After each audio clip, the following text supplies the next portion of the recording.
ગાંધીનગરમાં રાજ્ય કક્ષાની તિરંગા યાત્રાનું આયોજન કરવામાં આવ્યું હતું. હર ઘર તિરંગા યોજના જે છે તે અંતર્ગત આ યાત્રાનું આખું આયોજન કરવામાં આવ્યું હતું. કઈ રીતની વ્યવસ્થા હતી, તેની પાછળનો હેતુ શું હતો, વિગતે ચર્ચા કરીએ આજના વિડીયો.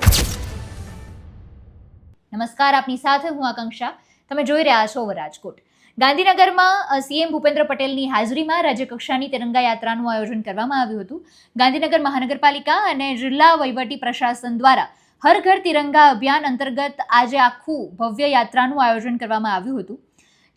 ખાસ આપણે એની વાત કરીએ તો મુખ્યમંત્રી ભૂપેન્દ્રભાઈ પટેલ, શિક્ષણ મંત્રી પ્રદ્યુમન વાજા અને પ્રદેશ ભાજપ અધ્યક્ષ જગદીશ વિશ્વકર્મા તેઓ ખાસ હાજર રહ્યા હતા અને તેમની ઉપસ્થિતિમાં આખો કાર્યક્રમ છે તેનું આયોજન કરવામાં આવ્યું હતું.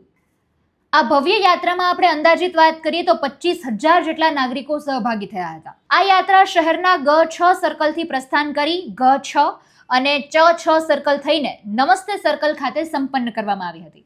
આ યાત્રામાં મોટી સંખ્યામાં શાળાના વિદ્યાર્થીઓ જોડાયા હતા, પોલીસ કર્મચારીઓ જોડાયા હતા, હોમગાર્ડના જવાનો, વિવિધ સામાજિક સંસ્થાઓના પ્રતિનિધિઓ અને નગરજનો આ બધા જ મોટી સંખ્યામાં યાત્રામાં જોડાયા હતા.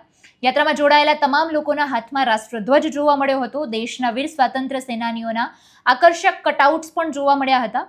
આખો જે સમગ્ર રૂટ છે દેશભક્તિના નારા સાથે ગુંજી ઉઠ્યો હતો અને આખી જ દેશભક્તિની થીમ આધારે એને બ્રાન્ડિંગ કરવામાં આવ્યું હતું. આ ઉપરાંત માર્ગમાં યાત્રાના સ્વાગત માટે 8 વિશેષ સ્ટેજ પણ ઊભા કરવામાં આવ્યા હતા, જ્યાં કલાકારો દ્વારા દેશભક્તિના ગીતો પર સાંસ્કૃતિક નૃત્ય પ્રસ્તુત કરવામાં આવી રહ્યા હતા. તો ને આ રીતે આખી જે યાત્રા છે એની તૈયારીઓ કરવામાં આવી હતી ને વ્યવસ્થા ગોઠવવામાં આવી હતી. આ રીતે ગાંધીનગરથી સમાચાર સામે આવ્યા છે. સમગ્ર મુદ્દાને તમે કઈ રીતે જોવો છો એ કમેન્ટમાં જણાવજો.